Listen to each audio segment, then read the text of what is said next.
In my career, I have all the credentials to be a financial planner. I could say I am a financial planner. I chose not to do that. I have been an entrepreneur all of my adult life. I own real estate, and I've been self-employed since I got married. I had an automobile garage. Out of 35 years of being married, 3 years I've worked for somebody else. The other 32 years I've worked for me. My wife and I have worked together most of that time. So when I got involved in the financial arena, what was important to me was wealth creation, because I owned a business because I wanted to become financially successful. Now let me qualify the room. Is there anybody in the room tonight that does not hope to, want to be, or wish to be financially successful? Please raise your hand now so we can adjust our conversation accordingly. So I can assume that everybody in the room here tonight is looking for financial or economic answers to better or increase your economic situation. Well, everybody would agree with me in the context, in the traditional way of doing things. What would happen is he would say, well, if your income is this, at retirement, you can normally live on 30 to 40% less than that, because you're not going to have insurances, and you're not going to continue to make 401k deposits. You're not going to have work expenses and so forth. So you can actually get by on 30 to 40% left after you retire. Now, my average age of my client, folks, is 70 years old. And you know the one thing I know? I don't know anyone that agreed, that said that when they retired that they were comfortable taking a 30 to 40% pay cut. Would you feel comfortable with that? Here's retirement, and it's going to be 30, 40%. See, we find ourselves trying to live a lifestyle based on this income, and then we retire and try to live with 30, 40% less of what we couldn't get by on when we were working. I don't understand how that works in traditional type of advising or helping cost people. Here. Anybody? What was the cost? $50,000. So the first cost was your money. You put in $50,000. What's the second cost? Every year you get a 1099. Is that not correct? Every year you get it. So you've got. Where do you get the money you pay taxes? Don't they just withhold that at work? See, because it's such incremental steps each year, you never realize what's going on. But over this 30-year span of time, you're going to spend $94,870 in a 40% marginal tax bracket in income tax. So now, just looking at that, it would be logical and say, well, look, I've got $142,000, $142,305 of profit. Sound right? Logical? But is it? No. The next thing that happens is we have this thing the government calls inflation. What's inflation? Cost of things going up? Yes, but why is that happening? Because the government prints more money.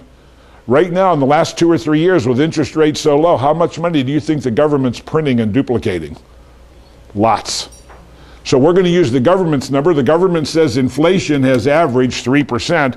So at 3% inflation, that's another minus $168,863 lost in purchasing power at this point in time.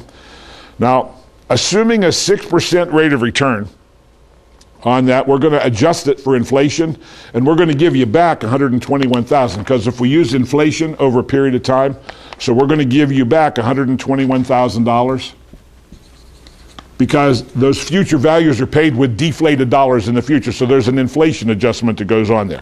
If I take all this down to the bottom math, it really comes down on the bottom. The end result is minus $16,873. So how good of a deal was that? Pretty good deal? But that's the truth. Your financial planner, did the bank ever disclose to you in their, right now we have so much paper that I have to give people for disclosure, the Privacy Act and all the things going on, and I don't see anybody telling in the bank, did you ever hear about compound tax? If you have compound interest, you have compound tax. Isn't that interesting? I've never heard a banker talk about it or talk about those things. Dollars in 1 year, if it earned 100% interest, how much would it be worth? $200,000, right? Now, that may sound crazy, but during the decade of the 90s, especially 1996, these are some of the things that happened with high-tech .com type companies. In year one, they went up by 100% and grew to 200,000. In year two, it went down by 50%, and what was it worth now? How much did you start with? Oh, did you lose any money? Nope. Did you make any money yet? Nope. You're even with the board. Year 3 comes along, and guess what? Another good year, 100% rate of return on your money. Now it's how much? 200,000 again. You're sort of getting, oh, my neck hurts now, watching it. In year 4, guess what happens? Goes down by 50%, and how much money do I have? Did I lose any money? Not yet. Did I make any what was my rate of return on my money? Zero. That's honest, right? But you know what the stockbroker would tell you? 100 plus 100 is 200. Minus 50 plus 50 is minus 100, leaves 100, divided by 4 years, and what would the average rate of return be? Isn't that interesting? So when you're talking to your broker and people that are talking about rates of return and say, oh, this investment has averaged over all these years, you have to realize that averages don't work that way. It is a more complex calculation to determine the real rate of return on savings and investments, especially when you have volatility, and one year it's up by 20%, next year it's down by 30%. If you have an account and it's down by 20% in 1 year, how much money do you have to make in the next year rate of return to take it back to where you were? 40. Oh, okay, so that's what's going on. So sometimes there isn't a lot of truth to what goes on. Financial advisors, for the most part, what I find them to be is they are salesmen of financial products. Remember the context. Those folks all work over here in the context, and their goal or their mission for the people they work for is to gather assets for the financial institutions. Now, what do the financial institutions do with our money? It's okay to participate. Don't they make money on our money? Sure. That's how they make their money. Now, how much money are they in business to make?